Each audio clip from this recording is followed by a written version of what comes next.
What's up YouTube, it's Jake and I'm back with another video, and today we're going to talk about how to not lose coins on your team at the start of FIFA 22, which is probably like the most commonly asked question for the trading community, so I hope that this video helps you out a little bit. And if it does, please like and subscribe. Right now we're grinding YouTube, seeing how it does for this year, seeing how much you guys appreciate the content, and we'll put out pretty much as much videos as you guys enjoy. And if I see you guys really welcoming and enjoying the videos, we'll keep making them, okay? So make sure to hit that like and subscribe. It really does help my channel. Thank you. Do I need to be liked? Absolutely not. I like to be liked. I enjoy being liked. I have to be liked. So let's kind of start with a little discussion of how a lot of the foot community tends to start foot and gets hyped and excited about the new foot cycle, and kind of explains these prices, right? Right now we've got the top 1,000 database available. That's on FootMind. I'll see if I can link the post in the description, where they have 1,000 players ready for use, and people are having fun building their starter squads, and you're seeing a lot of similar themes in them. This is because people know they can't afford the top end cards right away, right? So they can't afford Mbappe, Neymar, Ronaldo, etc. So they're saying, okay, I'm going to go a tier or two down from this, and I'm really excited to use this starter squad. The only issue with that, we're all having this mentality, right? Instead of thinking like it's a clever idea or getting excited to use these low budget beasts, everyone thinks the same way, and it doesn't keep them very low budget very long. I do have a few examples to run through today, and I'll talk about FIFA 22 cards to watch out for, some that could do well, some that could do poorly, and I really hope this gives you some insight. Okay, the first card we're looking at, and these are all FIFA 21 cards, guys, so they are using examples from this past year, is Richarlison. And Richarlison is a great example to use for this because he's a Premier League striker, right, which is really popular league.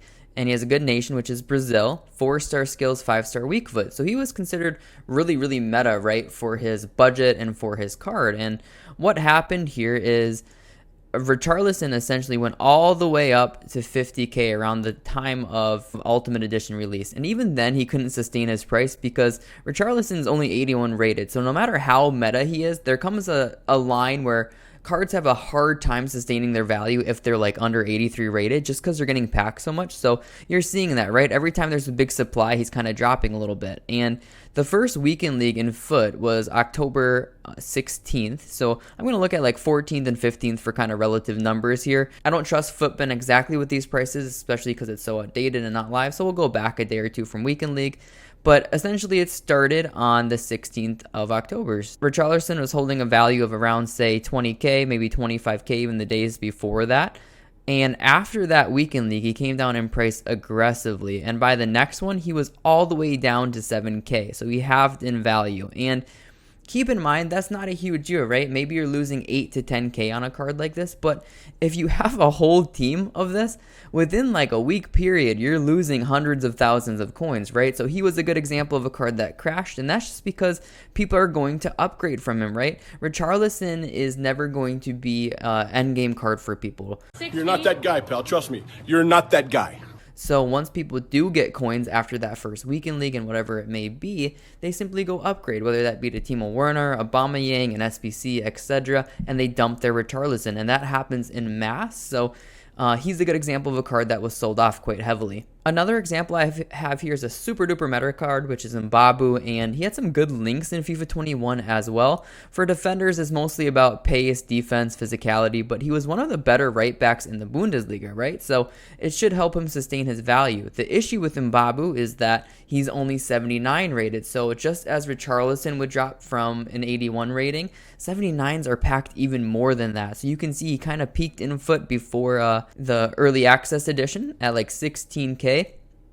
And then by the first weekend league, he was hovering around like 9 to 10k. And then afterwards, he dropped pretty much to like 2k flat. So he lost a lot of value, right? And it's just because people were moving away from him. And he is not going to be that end game card. It's not what people are playing foot for. They're not saying, yeah, I'm really excited to use Mbabu the whole year. You're not that guy. It's what people get hyped about and buy right away, but don't sustain that value, okay? Let's look at a couple more here. This is Llorente. This was a big one because his card was already boosted this year, and it's becoming even better in Foot 22. You guys might have seen he's that 86 rated monster now, but this was a good example because he was pretty darn hyped up too. So he had a price range max at like 10k, so a lot of people I think were sniping him at the time. Right after they sold him for around 30k at around peak. And then for first weekend league, it looks like he was around like 15K-ish. I always go the day before the Wednesday as people start to sell, so 15K-ish. And a week after, he was like 5K again, so you're losing around 10K a card. And again with Llorente, great card, really meta, right? But people are still upgrading away from him. There was De Jong and Valverde to move up to, so they're like, oh, I'm going to dump away this Llorente and I'm going to get someone different. Lastly here for Foot 21 examples, we'll look at Vinicius, and I think that a card like this will be even more important in Foot 22, and that's because defenders, as in particular center back paces, is so much better that I think you're going to need pacier players and they're going to hold more value. That's just my opinion from what I'm seeing. Of course, gameplay can affect that too, but you can see it in this example too. He was around like 8 to 10K first weekend league, call it 10 to 12 maybe, and then afterwards dropped down to 4K. So if you bought these players and these mid-tier meta, we could call them, right, where they're not top end like Conte, Mbappe, Neymar, and they're not like the worst cards, the lowest rated cards either like that, right? So they got hit pretty darn hard and they almost halved in value, but you're losing again 10 to 15K a card. You do that across the whole team, you're losing hundreds of thousands of coins in a week, which can be really darn frustrating for people trying to trade and build up their coins. So now you guys are probably wondering, like, okay, who can I buy and not lose coins on? And you pretty much have two options for this. And I am going to show you a really scary face here, and this is Mendy. And as you guys know, Mendy was one of the best left backs in FIFA 21. He linked with Varane, of course. We saw him all year, super duper annoying. But he was pretty much like an end game gold card because you really could use him for months to come. And if you are upgrading to a top tier card like Mendy, right off the bat, you are going to be pretty protected from them crashing for a bit because people are going to continue to upgrade to them, right? So if you look at Mendy's pricing here, this is around first weekend league, okay? And he's floating around like, let's call it 125K.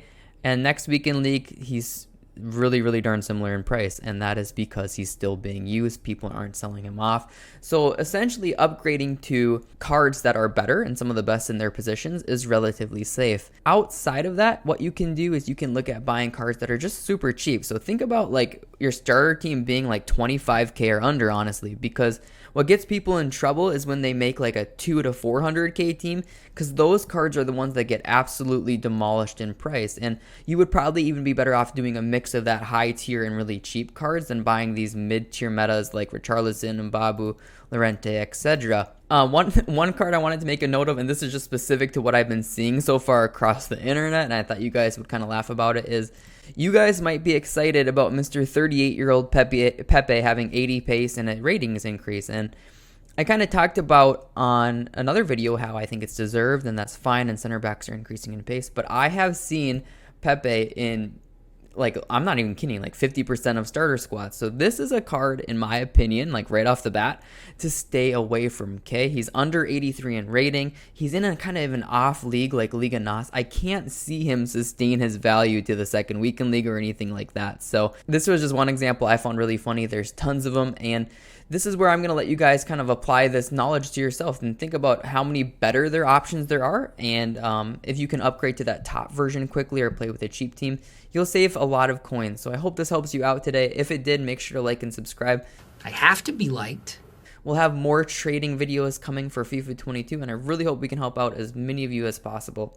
Peace.